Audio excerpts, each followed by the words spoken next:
É outro mimo também. Esse livro, ele começou em 2020 com uma carta de suicídio.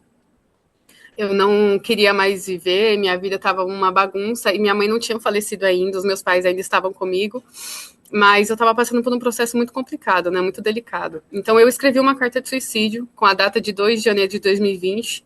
Eu estava prestes a completar 18 anos, e eu Uhum. não queria viver, não queria mais continuar, estava tudo um caos, enfim. E aí eu fiz essa carta. No ano passado, eu comecei a olhar para esse livro com mais atenção, porque a primeira página foi essa carta de suicídio, mas depois eu continuei escrevendo.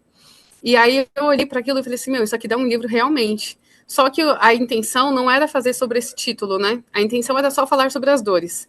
Então o nome seria Minha História em Poesia Visceral.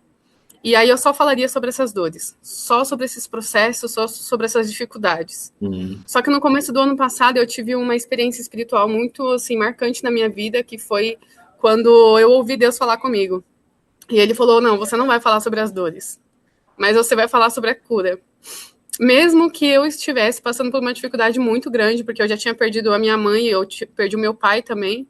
Ele faleceu em 2024 e eu fiz esse livro mais ou menos em 2025. E aí foi como se Deus estivesse me mostrando o caminho, sabe? E por incrível que pareça, essa foto da capa tem, é que não dá para ver, mas tem uma pessoa aqui estendendo É, a mão para mim, assim, sabe? E entendi. eu tô aqui como se eu estivesse correndo ao encontro dessa pessoa. E foi essa visão que eu tive da parte de Deus, assim. E foi como se ele estivesse dizendo para mim: vem que eu sou o caminho, sabe? E esse, o outro lado do amor Cristo, ele fala sobre isso. Ele começa com a carta de suicídio, mas ele termina com uma pessoa que descobriu a vida através da fé. Então é baseado em fatos reais também e traz essa memória, sabe? Esse processo. Não de uma forma tão completa, mas é uma introdução da história, né? É Além basicamente isso. do livro, você pretende ou já está fazendo, contando essa história também, por exemplo, em palestras, em reuniões ali que tem um grupo de jovens que possa estar passando pela mesma situação que você passou e mostrar que há uma luz no fim do túnel. Sim, eu falo sobre isso em vários momentos diferentes. A maioria das contações de histórias que eu faço, eu utilizo o livro Minha Vida Sem Você, Mamãe, então eu falo mais sobre o luto. Só que essas questões sobre. Eu passei por depressão, ansiedade, tentativa de suicídio, isso eu falo mais, assim, para um público mais específico, no caso de jovens, né? Então eu faço Sim. sarau, eu participo de algumas rodas de conversa, e aí dentro desses movimentos, desses encontros também, eu falo bastante sobre isso, né?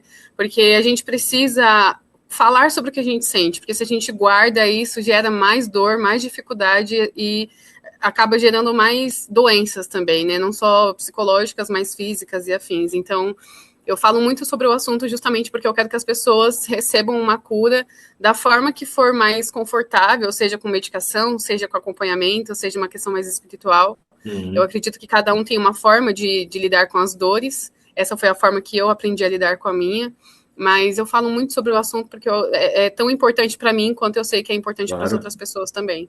Com certeza, muitíssimo importante. Podemos falar então que a escrita, a literatura acabou sendo uma salvação aí para você. Exatamente, porque é o que eu falei, eu tinha assim um emaranhado de coisas, né? Muitas dificuldades. Aqui nós estamos falando de algumas, mas eu passei por outras piores. E eu não sabia como lidar com isso, então eu escrevia sobre qualquer coisa. Eu só pegava vários rascunhos aleatórios e escrevia da forma que eu sentia.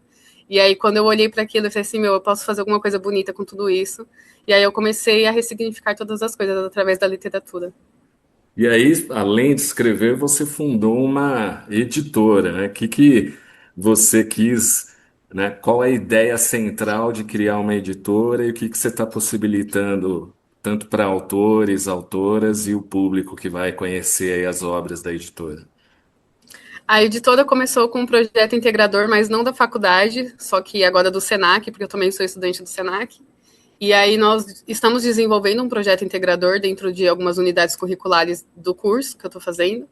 E aí eu olhei para aquilo e falei assim, meu, vou montar uma editora.